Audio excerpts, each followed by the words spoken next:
Welcome to True Crime Case Files, where we delve into the darkest corners of humanity to uncover the shocking truths behind heinous crimes. In this episode, a husband gives his wife HIV after a secret gay affair with his boss, setting off a chain of events that leads to shocking and violent consequences. Join us as we delve into the devastating details of this story and explore what the wife did later that left everyone stunned. Rob Sanders, 36, appeared to live the American dream. He was a mid-level accountant at a respected firm in Tulsa, Oklahoma, a devoted father to 2 children, and a husband to his wife, Jessie, for 12 years. Rob and Jessie met in 1995 at a church potluck. Jessie, a talented baker, had brought a tray of her famous lemon bars. Rob complimented her dessert, and their shared faith quickly blossomed into love. They married 2 years later in a small ceremony attended by friends and family, full of hope and dreams of a bright future. Their early years together were seemingly filled with joy. Jessie supported Rob's career, and they built a warm home filled with family traditions. However, beneath Rob's seemingly perfect life lay a secret struggle. Raised in a strict Christian household, he suppressed feelings of sexual attraction to men. For years, he fought to ignore these desires, focusing instead on his faith, family, and career. But as time passed, the weight of his hidden identity became harder to bear. In 2008, Rob began to explore this side of himself. It started discreetly: visits to online porn, casual hookups with men at bars like Tulsa's Majestic Lounge. Soon, these encounters turned into intense physical relationships. His first gay affair was brief, but it opened a door Rob couldn't close. By early 2009, Rob was deeply involved in a secret affair with his boss, David Carlisle, a charismatic executive at the firm. Their relationship began during an out-of-town work trip when a shared dinner turned into an intimate sexual encounter. For Rob, the affair with David was both thrilling and terrifying. He feared losing everything: his family, his job, and his reputation. But he couldn't stop. In the days leading up to his death, Rob's double life weighed heavily on him. Jessie had recently shared the joyous news of her pregnancy, but Rob felt only guilt. He knew he had exposed Jessie to HIV through his secret gay affairs and struggled to hide his anxiety. His behavior became erratic. At work, he avoided David, who had become increasingly demanding and jealous, constantly bugging him for sex. At home, he was distracted, missing dinner with his family to take long drives or bury himself in his work. By April 2009, Rob's secret life was unraveling. The pressure of maintaining his lies consumed him, leaving him isolated and fearful. He couldn't see a way out of the web of deception he had spun, and sadly, it would only end in his death. On April 23, 2009, Rob Sanders' lifeless body was discovered in his family home in Tulsa, Oklahoma. Jessie Sanders, his wife, was the one to find him. It was late afternoon, around 4:30 p.m., when Jessie returned from running errands with their 2 children. She had stopped by Walmart to pick up groceries and then swung by Baskin-Robbins for a treat. The house was unusually quiet when they arrived. Jessie called out to Rob, expecting him to be in his home office or watching ESPN in the living room. Instead, she found him collapsed on the floor near the kitchen table, a half-empty glass of iced tea on the counter nearby. At first, she thought he might have fainted, but when she touched him, his skin was cold. Panic set in. Jessie screamed for help, startling the children, who began crying in the hallway. She quickly dialed 911, her voice shaking as she described what she saw. "He's not breathing. He's just lying here. Please hurry," she pleaded with the dispatcher. Paramedics arrived within minutes, their ambulance lights flashing down the quiet suburban street. They attempted CPR, but Rob showed no signs of life. He was pronounced dead at the scene. Jessie's sobs echoed through the house as neighbors began to gather outside, drawn by the commotion. The scene inside the house was puzzling. Rob's body showed no visible injuries, and the area around him appeared undisturbed. The glass of iced tea, one of Rob's favorite drinks, was taken by paramedics as evidence, though at the time, no one suspected foul play. Jessie's neighbors described her as hysterical. One neighbor who lived next door said Jessie ran outside and collapsed on the lawn, clutching her children. She just kept saying, "He can't be gone," over and over, she recalled. The initial assumption was that Rob had suffered a sudden medical emergency. It wasn't until the autopsy report revealed organ failure consistent with poisoning that authorities began to suspect something more sinister had happened. What first appeared to be a tragic accident was, in fact, the beginning of a shocking criminal investigation. Tulsa police arrived at the Sanders home on the evening of April 23, 2009, shortly after Rob Sanders was pronounced dead. Lead investigator Detective Brian Callahan, a veteran with 15 years of experience and a notorious womanizer, took charge of the scene. Known for his sharp instincts and methodical approach, Callahan was determined to figure out what had happened to Rob, a man who seemed to embody the values of a devoted Christian husband and father. The scene itself provided few immediate clues. The home was tidy, with no signs of forced entry or a struggle. Rob's body lay near the kitchen table, where a glass of iced tea sat untouched since paramedics had removed it. The tea was quickly sent for toxicology testing, as Callahan's instincts told him something was off. The autopsy, conducted the following morning, revealed troubling findings. The medical examiner identified acute kidney failure and crystal deposits in Rob's organs, hallmarks of ethylene glycol poisoning, a key component of antifreeze. Toxicology tests confirmed that the poison had been ingested hours before his death. This shifted the investigation from a potential medical emergency to a likely case of foul play. Another unexpected discovery came from post-mortem blood tests. Rob tested positive for HIV and other sexually transmitted diseases. For Detective Callahan and his team, this revelation was shocking. It didn't align with Rob's public image as a family man who regularly attended church and volunteered for community events. Callahan noted that Rob's HIV status added a deeply personal and complex layer to the case, raising questions about his private life. As detectives combed through the Sanders home, they found more peculiar details. Rob's laptop, stored in his home office, contained a mix of work files and suspicious searches for gay porn dating websites catering to men having sex with other men. His cell phone, retrieved from his pocket, revealed text messages and emails to an unknown contact labeled Hot Buns, later identified as David Carlisle, Rob's boss. These findings painted a drastically different picture of Rob Sanders' life than the one seen by his friends and family. The police faced mounting pressure to handle the case delicately, with the toxicology report confirming poisoning and Rob's secret life beginning to emerge. The investigation took a darker turn, setting the stage for a web of betrayal, secrets, and heartbreak. As police delved into the Sanders household, their focus soon shifted to Rob's wife, Jessie Sanders. Known for her active involvement in church and the local community theater, Jessie had a reputation for being dramatic and quick to express emotion. Investigators initially approached her with sympathy, understanding the shock of losing a spouse. But a search of her personal laptop painted a different picture.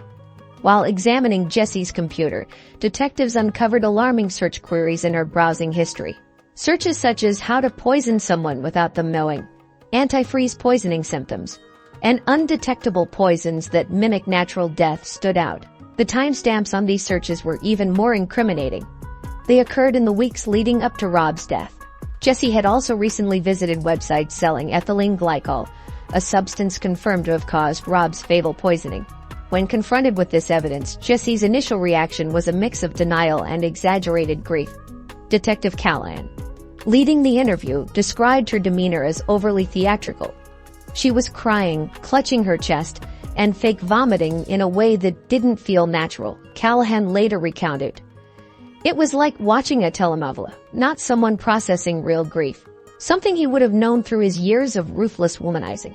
Police, not known for their soft touch, also chose this moment to reveal another startling fact.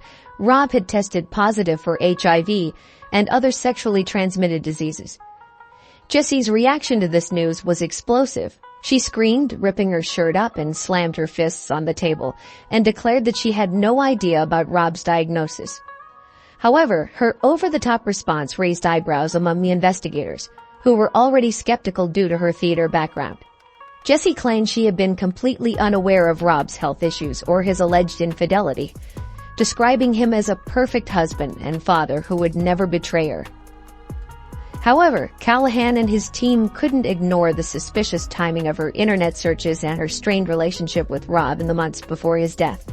Further interviews with friends and family revealed that Jessie had become withdrawn and short-tempered recently. Some neighbors even mentioned that her behavior seemed to change after Rob began working longer hours and spending more time away from home. She had this way of making everything about her, one neighbor shared, but you could tell something was eating her up inside.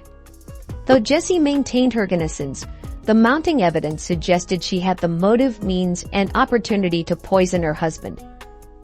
Detectives began building their case, even as Jessie's melodramatic reactions made them question how much of her grief was genuine and how much was a calculated act. As the investigation progressed, police turned their attention to David Carlisle, Rob's boss and one of his secret lovers.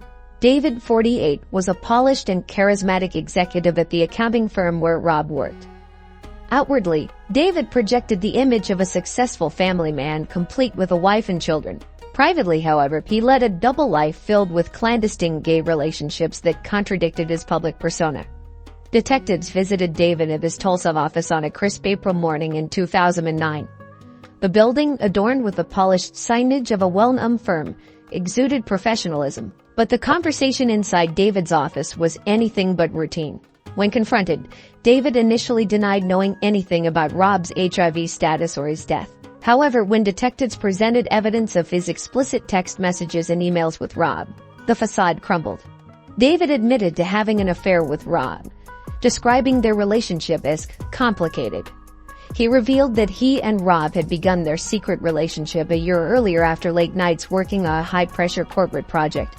David also confessed to having other affairs with men, claiming that he was a sex addict. "I wasn't thinking with my bleep, not my head," David admitted. "It was like I couldn't stop bleeping, no matter who I hurt." The detectives pressed David on whether he knew he had exposed Rob, or any of his other partners, to HIV or other STDs. David reluctantly acknowledged that his lifestyle of random sex put him at risk of contracting and spreading diseases, though he insisted he was unaware of being HIV positive. His nonchalant attitude toward the consequences of his behavior alarmed investigators. Further digging into David's history painted a troubling picture. Police learned that he had frequented gay bars in nearby cities, far from the prying eyes of his professional and personal circles. A stack of receipts from upscale venues, such as Club Majestic in Tulsa and the Copag in Oklahoma City, provided more evidence of his secret life. David also revealed that his relationship with Rob had grown strained in recent months. According to David, Rob had begun making veiled threats about exposing their affair, particularly after David tried to distance himself. "He said he'd tell my wife and ruin my career," David said, visibly agitated during the interrogation.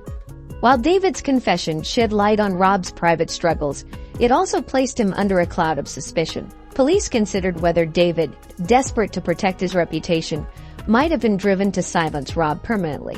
His admission, while candid, left detectives questioning whether there was more to his story than he was willing to share. By late April 2009, the investigation into Rob Sanders' death took a shocking turn when two pieces of new evidence surfaced, painting an even more tangled web of betrayal and deceit.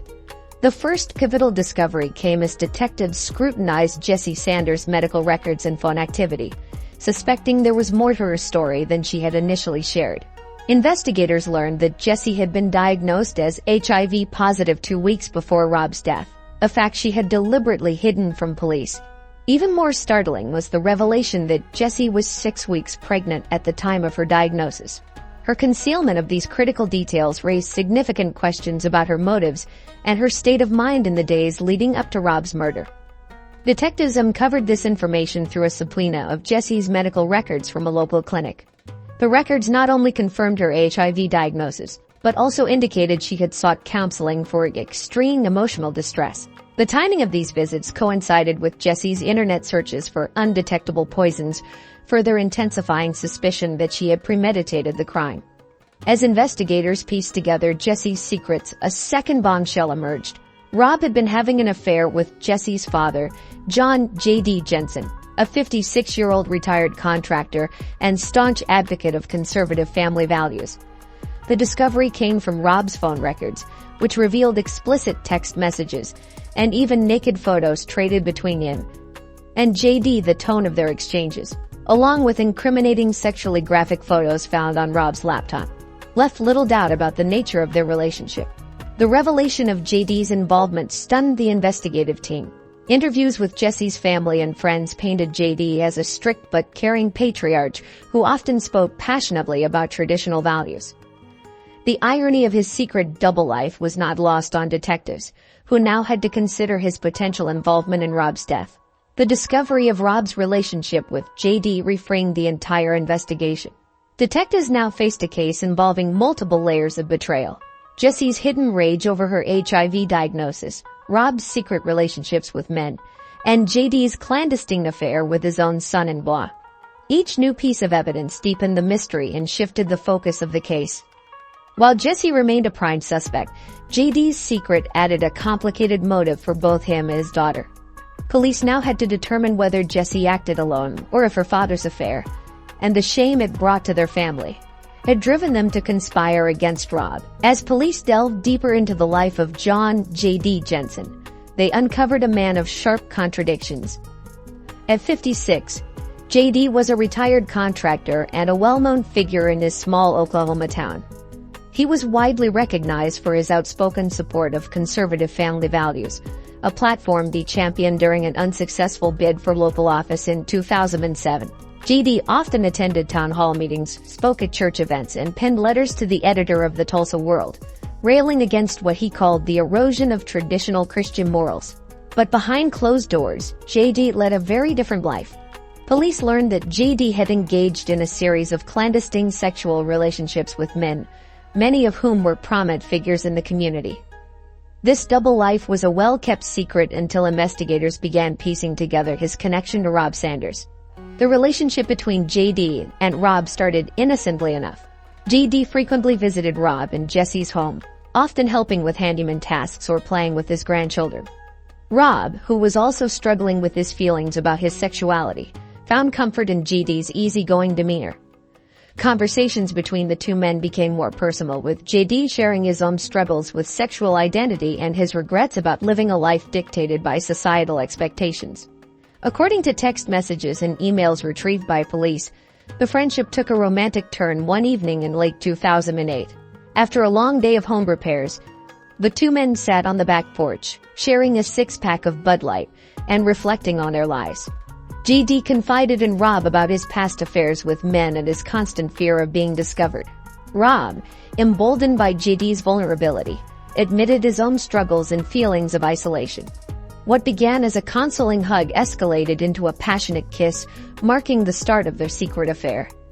Despite his vocal stance on morality, J.D. had been sexually involved with several influential men in town over the years, ranging from business owners to members of the church board. Police discovered that these encounters were typically discreet and emotionally detached, unlike his relationship with Rob, which appeared to have a deeper emotional connection. When questioned, J.D. was defensive and deflective, claiming the affair had been consensual and private. However, the relationship added a new layer of complexity to the investigation. Detectives had to determine whether J.D.'s connection to Rob, and the potential fallout of their affair becoming public, could have motivated him to play a role in Rob's murder. The truth about Rob Sanders' murder finally came to light when police pieced together a timeline of events and a mountain of evidence pointing directly to his wife, Jessie Sanders. Behind her facade as a devoted mother and grieving widow, Jessie was hiding a deep well of anger, betrayal, and desperation. Jessie's life had unraveled in the months leading up to the murder. Learning of Rob's HIV diagnosis and secret affairs, including with her own father, left her feeling humiliated and trapped. As a devout Christian active in her church, Jessie feared how the scandal would destroy her reputation and her children's future. According to a friend who spoke with detectives, Jessie once confided that Rob's actions had ruined everything, and that she didn't know how she could keep living like this. That evening, Jessie prepared Rob's favorite drink, iced tea. He loved it on warm spring days, and she knew it would be a comforting choice for him after a long day at work. But what Rob didn't know was that she had laced the iced tea with antifreeze, a slow-acting poison that would cause severe organ damage and eventually kill him. Jessie, for all her outward devotion, was now trapped in a cycle of profound betrayal and rage. As Rob sat down to enjoy his drink, Jessie watched him, her emotions conflicted. Was she angry? Yes. Was she devastated? Absolutely. But as the minutes passed and Rob began to feel the effects of the poison, Jessie remained calm on the surface, her inner turmoil concealed beneath a mask of composure. By the time Rob became violently ill, it was already too late. He collapsed in their living room, unable to fight off the effects of the poison. Jessie acted as though she was horrified, calling 911 and trying to assist her husband. But when paramedics arrived, they found Rob unresponsive and in critical condition. Despite their best efforts, Rob was declared dead at the scene. The initial assumption was that Rob had suffered a sudden medical emergency, but when the autopsy results came back, something didn't add up. The toxicology report revealed that Rob had died from antifreeze poisoning, which led investigators to reconsider the circumstances surrounding his death. It was no longer an unfortunate accident. It was a carefully planned murder. When the police began to dig deeper into Jessie's actions in the days leading up to Rob's death, they uncovered a chilling picture. Jessie had been researching poisons online, specifically antifreeze. Her search history revealed searches for undetectable poisons and how to kill someone with antifreeze. It was clear now that Jessie had planned Rob's murder meticulously, driven by the betrayal she felt over his secret life and the devastation of learning she had contracted HIV from him. When confronted with the evidence, Jessie broke down in an interrogation room, alternating between defiant denial and dramatic sobbing. Her years in community theater made detectives wary of her overly emotional performance. Jessie was arrested on May 5, 2009, and charged with first-degree murder. For Jessie, the arrest was the final humiliation. As cameras from local news stations like KTUL Channel 8 captured her being led away in handcuffs, Jessie shouted, "I did it for my baby." Her words, though dramatic, underscored the twisted justification behind her crime. By February 2010, Jessie Sanders' murder trial was in full swing. The courtroom in Tulsa, Oklahoma, was packed with spectators, journalists, and family members on both sides. The prosecution painted Jessie as a jealous, calculating woman who couldn't bear the humiliation of her husband's infidelity and secret life. But the defense had a different strategy. A battered wife defense, not rooted in physical violence but in emotional abuse and betrayal. Jessie's lawyers argued that Rob's actions, specifically knowingly exposing Jessie to HIV, constituted a severe form of abuse. They claimed Jessie acted in self-defense, driven by a state of emotional and psychological distress caused by Rob's lies and recklessness. HIV is a life sentence, her lead attorney, Karen Fullerton, declared during opening statements. By giving her this disease, Rob Sanders robbed Jessie of her health, her future, and her dignity. The defense presented evidence that Jessie had only learned of her diagnosis weeks before the murder. Medical records revealed she was under extreme stress, battling depression, and had sought counseling through her church. Friends and family testified that Jessie was a dedicated wife and mother who had been blindsided by Rob's double life. In a particularly emotional moment, Jessie took the stand. Sobbing, she described how her world fell apart after discovering Rob's HIV status and his affairs with men, including her own father. "He broke every promise he ever made to me," she said. "I wasn't thinking clearly. I was scared and angry. I didn't want him to hurt me or our children anymore." The defense leaned heavily on the argument that Rob's deceit was a form of domestic abuse, citing studies about the psychological toll of betrayal in marriages. They also highlighted Rob's sexual history, framing him as a reckless individual who put Jessie's health at risk. In the end, the jury sided with the prosecution. Jessie Sanders was convicted of first-degree murder. The verdict came as a shock to many in the community who had sympathized with her. Some believed the betrayal she suffered from Rob was too much to bear, while others felt that no matter the emotional pain, murder was never an acceptable solution. Jessie's face remained impassive as the verdict was read aloud. She was sentenced to life in prison without the possibility of parole. In the weeks that followed, Jessie's family struggled to come to terms with the woman they had known being sentenced for such a heinous crime. Jessie, for her part, showed little remorse. In interviews after her conviction, she maintained that Rob had deserved what happened to him, revealing the depth of her bitterness and anger. The aftermath of Rob Sanders' death had a far-reaching impact on everyone involved, and their fates would forever be intertwined in ways none of them could have predicted. As of February 2010, almost a year after Rob's murder, the lives of Rob's closest confidants, David, JD, and Jessie, had been irrevocably changed. Jessie Sanders, convicted of poisoning her husband Rob with antifreeze, was serving a long prison sentence. She had given birth to her baby boy while in jail, and tragically, the child was born HIV positive, a consequence of Jessie's own hidden condition. In prison, she faced daily challenges, not just as an inmate but as a mother raising a child with a serious health condition. The birth of her baby in prison was a grim reminder of how far her life had spiraled. She had once been a respected member of her community, but now she was a convicted murderer, raising her child under the most difficult circumstances. Jessie's baby required constant medical care due to the HIV infection, and Jessie's ability to care for him in prison was limited. It was a harsh and difficult reality for her, and the consequences of her actions weighed heavily on her as she faced years of incarceration. As for JD, Rob's affair with Jessie's father, the truth of their romantic relationship caused deep shock in the community. JD, who had run for local office several times, had always been a vocal advocate for conservative family values. His hypocrisy, living a double life of secret gay relationships with influential men in town, had left many questioning his sincerity. The revelation of his affair with Rob destroyed JD's political career and shattered his reputation. His public image as a family man, a key figure in the local church, and a supporter of traditional values had been completely undermined. In the end, JD retreated from the public eye, leaving behind a tarnished legacy and a broken reputation. For all involved, Rob's death had exposed the fragility of the lives they had built and the consequences of their actions.